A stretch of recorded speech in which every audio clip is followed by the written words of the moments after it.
21, Kitisa, when you take. Kitisa, when you take. Perisha 21 Kitisa, when you take. Torah Shmot, Exodus, 30:11-34-35, Haftarayim Lakim Aleph, 1 Kings, 18:1-39, Pirit Hadashah Luke 11:14-20, Acts 7:35-81. 1 Corinthians 10:1-13, 2 Corinthians 3:1-18, Torah Shmot, Exodus, 30:11-34-35. 30:11 Adonai said to Moshe, when you take a census of the people of Israel and register them, each, upon registration, is to pay a ransom for his life to Adonai. To avoid any breakout of plague among them during the time of the census. Everyone subject to the census is to pay as an offering to Adonai half a shekel, 1/5 of an ounce of silver, by the standard of the sanctuary shekel. A shekel equals 20 gerahs. Everyone over 20 years of age who is subject to the census is to give this offering to Adonai. The rich are not to give more or the poor less than the half shekel when giving Adonai's offering. To atone for your lives. You are to take the atonement money from the people of Israel and use it for the service in the tent of meeting, so that it will be a reminder of the people of Israel before Adonai to atone for your lives. Adonai said to Moshe, you are to make a basin of bronze, with a base of bronze, for washing. Place it between the tent of meeting and the altar, and put water in it. Aaron and his sons will wash their hands and feet there when they enter the tent of meeting. They are to wash with water, so that they won't die. Also when they approach the altar to minister by burning an offering for Adonai, they are to wash their hands and feet, so that they won't die. This is to be a perpetual law for them through all their generations. Adonai said to Moshe, take the best spices 500 shekels of myrrh, 12.5 pounds, half this amount, 250 shekels of aromatic cinnamon 6, 1 stroke for pounds, 250 shekels of aromatic cane, 500 shekels of cassia, use the sanctuary standard, and 1 gallon of olive oil and make them into a holy anointing oil, blend it and perfume it as would an expert perfume maker. It will be a holy anointing oil. Use it to anoint the tent of meeting, the ark for the testimony, the table and all its utensils, the menorah and all its utensils, the incense altar, the altar for burnt offerings and all its utensils, and the basin with its base. You are to consecrate them. They will be especially holy, and whatever touches them will be holy. Then you are to anoint Aaron and his sons. You are to consecrate them to serve me in the office of Kohen. Tell the people of Israel, this is to be a holy anointing oil for me through all your generations. It is not to be used for anointing a person's body. And you are not to make any like it, with the same composition of ingredients. It is holy, and you are to treat it as holy. Whoever makes any like it or uses it on any unauthorized person is to be cut off from his people. Adonai said to Moshe, take aromatic plant substances, balsam resin, sweet onycha root and bitter galbanum gum, these spices along with frankincense, all in equal quantities. And make incense, blended and perfumed as would an expert perfume maker, salted, pure and holy. You are to grind up some of it very finely and put it in front of the testimony in the tent of meeting where I will meet with you. You are to regard it as especially holy. You are not to make for your own use any incense like it, with the same composition of ingredients. You are to treat it as holy, for Adonai. Whoever makes up any like it to use as perfume is to be cut off from his people. 31:1 Adonai said to Moshe, I have singled out Bezalel the son of Uri the son of Hur, of the tribe of Yehudah. I have filled him with the Spirit of God, with wisdom, understanding and knowledge concerning every kind of artisanry. He is a master of design in gold, silver, bronze, cutting precious stones to be set, wood carving and every other craft. I have also appointed as his assistant Aholiab the son of Achisamach, of the tribe of Dan. Moreover, I have endowed all the craftsmen with the wisdom to make everything I have ordered you: the tent of meeting, the ark for the testimony, the ark cover above it, all the furnishings of the tent, the table and its utensils, the pure menorah and all its utensils, the incense altar, the altar for burnt offerings and all its utensils, the basin and its base, the garments for officiating, the holy garments for Aaron the Kohen and the garments for his sons, so that they can serve in the office of Kohen, the anointing oil and the incense of aromatic spices for the holy place. They are to make everything just as I have ordered you. Adonai said to Moshe, tell the people of Israel, you are to observe my Shabbats, for this is a sign between me and you through all your generations, so that you will know that I am Adonai, who sets you apart for me. Therefore you are to keep my Shabbat, because it is set apart for you. Everyone who treats it as ordinary must be put to death. for whoever does any work on it is to be cut off from his people. On 6 days work will get done, but the 7th day is Shabbat, for complete rest, set apart for Adonai. Whoever does any work on the day of Shabbat must be put to death. The people of Israel are to keep a Shabbat, to observe Shabbat through all their generations as a perpetual covenant. It is a sign between me and the people of Israel forever, for in 6 days Adonai made heaven and earth, but on the 7th day he stopped working and rested.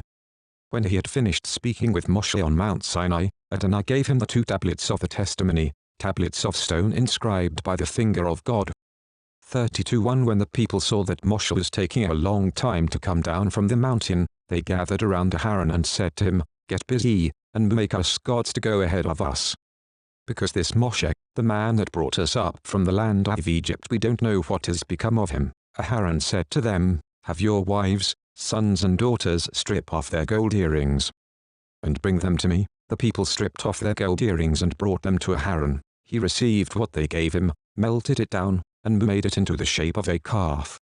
They said, "Israel, here is your God, who brought you up from the land of Egypt." On seeing this, Aaron built an altar in front of it and proclaimed, "Tomorrow is to be a feast for Adonai."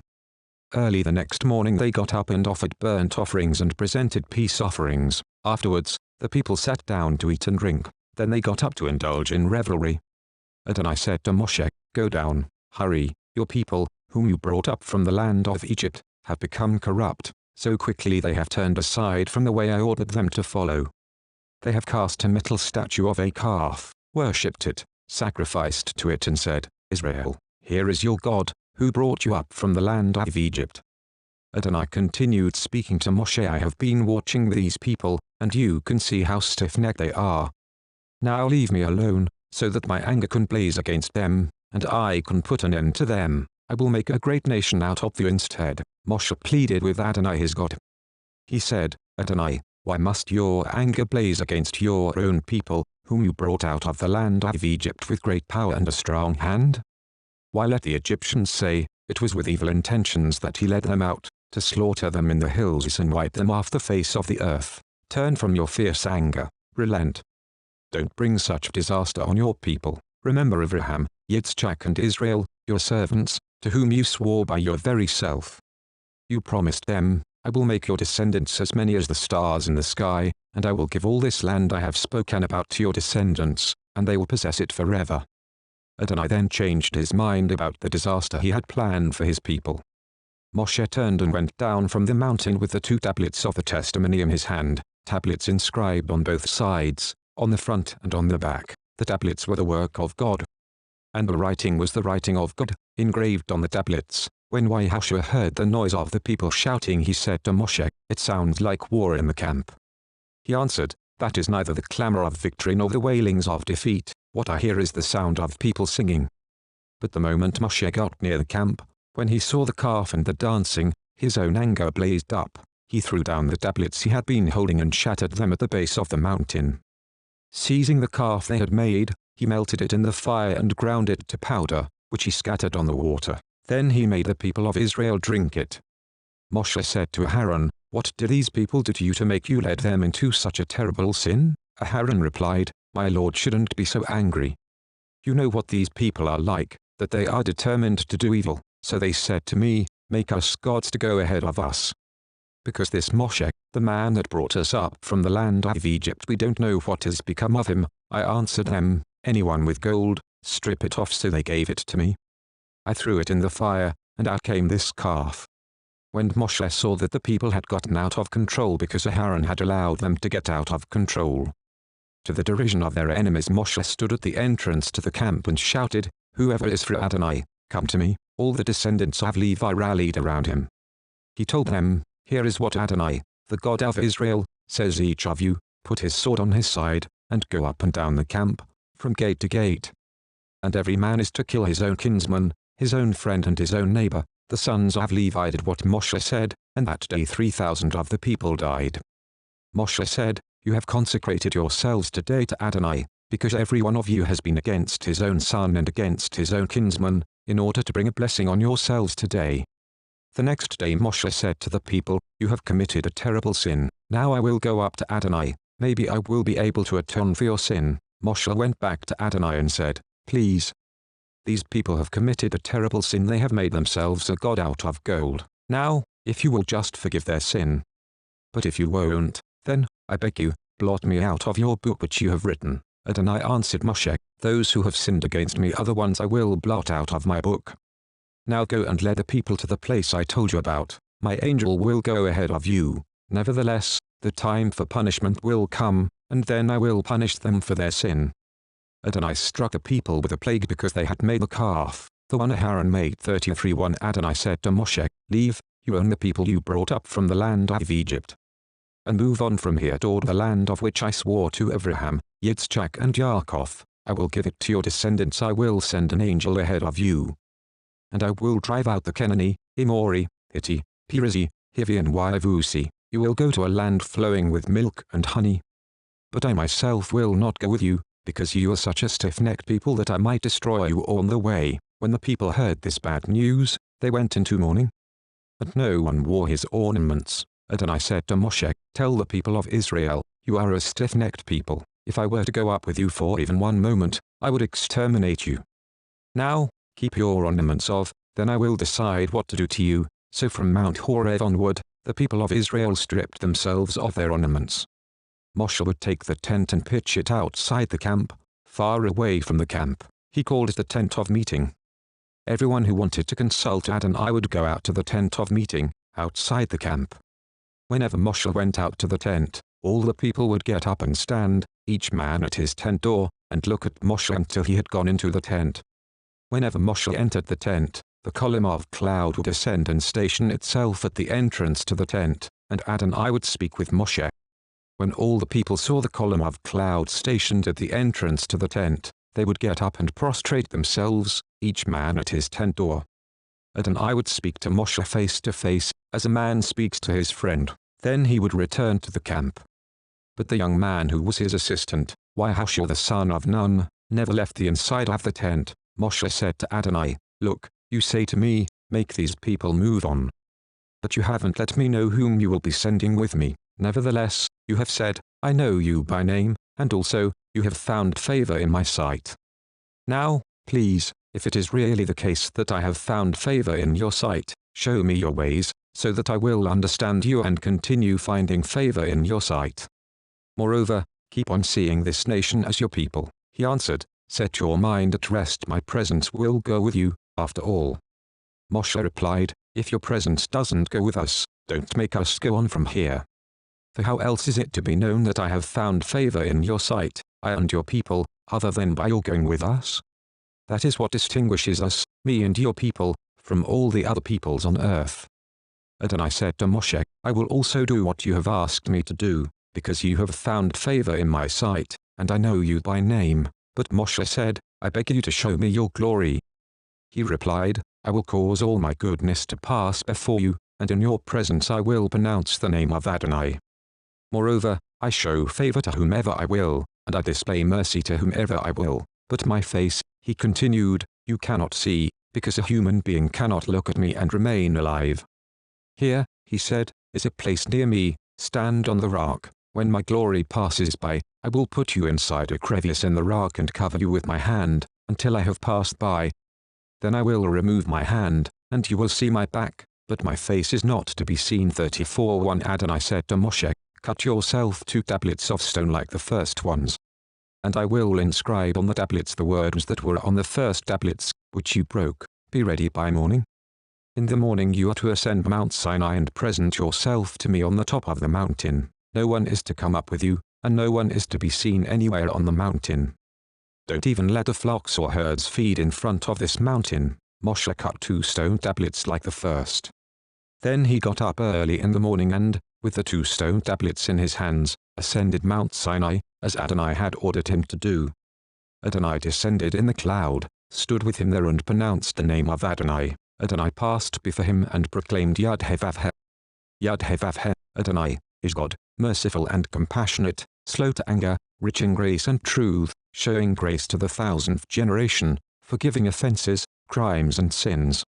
Yet not exonerating the guilty, but causing the negative effects of the parents' offenses to be experienced by their children and grandchildren, and even by the third and fourth generations. At once Moshe bowed his head to the ground, prostrated himself and said, If I have now found favor in your view, Adonai, then please let Adonai go with us. Even though they are a stiff-necked people, and pardon our offenses and our sin, and take us as your possession, he said, Here, I am making a covenant. In front of all your people I will do wonders such as have not been created anywhere on earth or in any nation. All the people around you will see the work of Adonai. What I am going to do through you will be awesome. Observe what I am ordering you to do today. Here, I am driving out ahead of you the Amori, Kenani, Hitti, Perizi, Hivi and Yevusi. Be careful not to make a covenant with the people living in the land where you are going, so that they won't become a snare within your own borders. Rather, you are to demolish their altars, smash their standing stones and cut down their sacred poles, because you are not to bow down to any other god. Since Adonai, whose very name is a jealous God, do not make a covenant with the people living in the land. It will cause you to go astray after their gods and sacrifice to their gods. Then they will invite you to join them in eating their sacrifices, and you will take their daughters as wives for your sons. Their daughters will prostitute themselves to their own gods and make your sons do the same. Do not cast metal gods for yourselves. Keep the festival of Matzah by eating matzah, as I ordered you, for 7 days during the month of Aviv, for it was in the month of Aviv that you came out from Egypt. Everything that is first from the womb is mine. Have all your livestock. You are to set aside for me the males, the firstborn of cattle and flock, the firstborn of a donkey you must redeem with a lamb. If you won't redeem it, break its neck. All the firstborn of your sons you are to redeem, and no one is to appear before me empty-handed. 6 days you will work, but on the 7th day you are to rest. Even in plowing time and harvest season you are to rest. Observe the festival of Shavuos with the first gathered produce of the wheat harvest, and the festival of ingathering at the turn of the year. 3 times a year all your men are to appear before the Lord, Adonai, the God of Israel. For I am going to expel nations ahead of you and expand your territory, and no one will leave and covet your land when you go up to appear before Adonai your God 3 times a year. You are not to offer the blood of my sacrifice with leavened bread, and the sacrifice of the feast of Pesach is not to be left until morning. You are to bring the best first fruits of your land into the house of Adonai your God. You are not to boil a young goat in its mother's milk. Adonai said to Moshe, Write these words down, because they are the terms of the covenant I have made with you and with Israel. Moshe was there with Adonai 40 days and 40 nights, during which time he neither ate food nor drank water. Adonai wrote on the tablets the words of the covenant, the 10 words. When Moshe came down from Mount Sinai with the 2 tablets of the testimony in his hand, he didn't realize that the skin of his face was sending out rays of light as a result of his talking with Adonai. When Aharon and the people of Israel saw Moshe, the skin of his face was shining, and they were afraid to approach him. But Moshe called to them. Then Aharon and all the community leaders came back to him, and Moshe spoke to them. Afterwards, all the people of Israel came near, and he passed on to them all the orders that Adonai had told him on Mount Sinai. Mafti 33. Once Moshe had finished speaking with them, he put a veil on his face. But when he went in before Adonai for him to speak, he would take the veil off until he came out. Then, when he came out, he would tell the people of Israel what he had been ordered. But when the people of Israel saw Moshe's face, that the skin of Moshe's face shone, he would put the veil back over his face until he went in again to speak with Adonai. Haftarayim Lakim Aleph, 1 Kings, 18:139 18:1. A long time passed. Then, in the 3rd year, the word of Adonai came to Eliyahu, Go, present yourself to Achav, and I will send rain down on the land. When Eliyahu went to present himself to Achav, the famine in Shomron had become severe. Achav called Obadiah, who was in charge of the palace. Now Obadiah greatly revered Adonai. For example, when Isabel was murdering Adonai's prophets, Obadiah took 100 prophets, hid them in 2 caves, 50 in each, and supplied them with food and water. Achav said to Obadiah, Go throughout the land, and check all the springs and vadis. Maybe we can find grass somewhere, so that we can keep the horses and mules alive and not lose all the animals. So they divided between them the territory to be visited. Achav went one way by himself, and Obadiah went another way by himself. Obadiah was on the road when suddenly Eliyahu encountered him. Obadiah recognized him, fell on his face and said, Is it really you, my lord Eliyahu? He answered, Yes, it is I. Go, tell your master, Eliyahu is here. Avadiah replied, How have I sinned, that you would hand your servant over to Achab to kill me? As Adonai your God lives, there can't be a single nation or kingdom where my master hasn't sent to search you out. And in each kingdom or nation where they said, He isn't here, he made them take an oath that they hadn't found you. Now you say, Go tell your master, Eliyahu is here. But as soon as I leave you, the spirit of Adonai will carry you off to I don't know where, so that when I come and tell Achab, and he can't find you, he will kill me. But I your servant have revered Adonai from my youth. Wasn't my Lord told what I did when Isabel killed Adonai's prophets? How I hid 100 of Adonai's prophets by 50s in caves and supplied their food and water. Now you say, Go tell your master, Look, Eliyahu is here. Why, he'll kill me. Eliyahu said, As Adonai Tzvaot lives, before whom I stand, I will present myself to him today. So Avadiah went, found Achab and told him, and Achab went to meet Eliyahu. When Achab saw Eliyahu, Achab said to him, Is it really you, you troubler of Israel? He answered, I haven't troubled Israel, you have, you and your father's house, by abandoning Adonai's mitzvot and following the Baalim. Now order all Israel to assemble before me on Mount Carmel, along with the 450 prophets of Baal and the 400 prophets of the Asherah who eat at Isabel's table. Achab sent word to all the people of Israel and assembled the prophets together on Mount Carmel. Eliyahu stepped forward before all the people and said, How long are you going to jump back and forth between two positions? If Adonai is God, follow him, but if it's Baal, follow him. The people answered him not a word. Then Eliyahu said to the people, I alone, am the only prophet of Adonai who is left, while Baal's prophets number 450. Let them give us 2 young bulls, and they can choose the bull they want for themselves. Then let them cut it in pieces and lay it on the wood but put no fire under it. I will prepare the other bull, lay it on the wood and put no fire under it. Then, you, call on the name of your God, and I will call on the name of Adonai. And the God who answers with fire, let him be God. All the people answered, Good idea, agreed. Then Eliyahu said to the prophets of Baal, Choose one bull for yourselves, and prepare it first. Because there are many of you, then call on the name of your God, but put no fire under it. They took the bull that was given to them, prepared it and called on the name of Baal from morning till noon. Baal, answer us, but no voice was heard. And no one answered, as they jumped around on the altar they had made. Around noon Eliyahu began ridiculing them. Shout louder, after all, he's a god, isn't he? Maybe he's daydreaming, or he's on the potty, or he's away on a trip, maybe he's asleep, and you have to wake him up.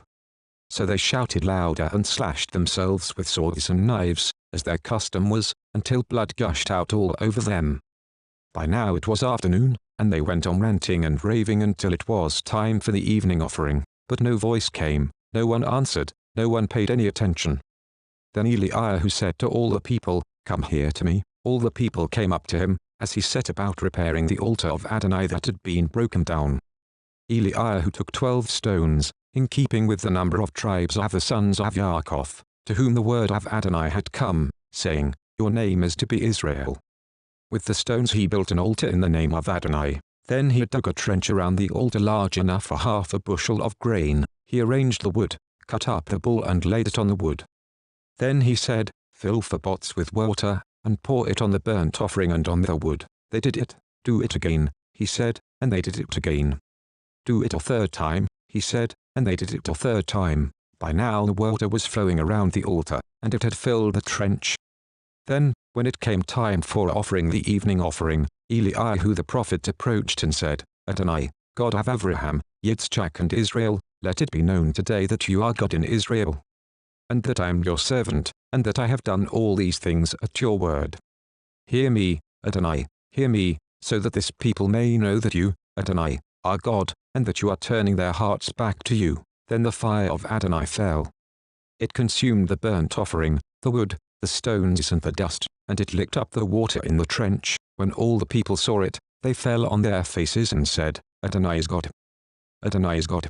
Pirit Hadashah. Luke 11:14-20, Acts 7:35-81, 1 Corinthians 10:1-13, 2 Corinthians 3:1-18, Luke 11:14. He was expelling a demon that was mute. When the demon had gone out, the man who had been mute spoke, and the people were astounded. But some of them said, it is by Beelzebul the ruler of the demons that he expels the demons. And others, trying to trap him, demanded from him a sign from heaven. But he, knowing what they were thinking, said to them, every kingdom divided against itself will be ruined, with one house collapsing on another. So if the adversary too is divided against himself, how can his kingdom survive? I'm asking because you claim it is by Beelzebul that I drive out the demons. If I drive out demons by Beelzebul, by whom do your people drive them out? So, they will be your judges. But if I drive out demons by the finger of God, then the kingdom of God has come upon you. Acts 7:35. This Moshe, whom they rejected, saying, Who made you a ruler and judge? Is the very one whom God sent as both ruler and ransomer by means of the angel that appeared to him in the thorn bush. This man led them out, performing miracles and signs in Egypt, at the Red Sea and in the wilderness for 40 years. This is the Moshe who said to the people of Israel, God will raise up a prophet like me from among your brothers. This is the man who was in the assembly in the wilderness, accompanied by the angel that had spoken to him at Mount Sinai, and by our fathers, the man who was given living words to pass on to us. But our fathers did not want to obey him. On the contrary, they rejected him and in their hearts turned to Egypt, saying to Aaron, Make us some gods to lead us. Because this Moshe, who led us out of Egypt, we don't know what has become of him.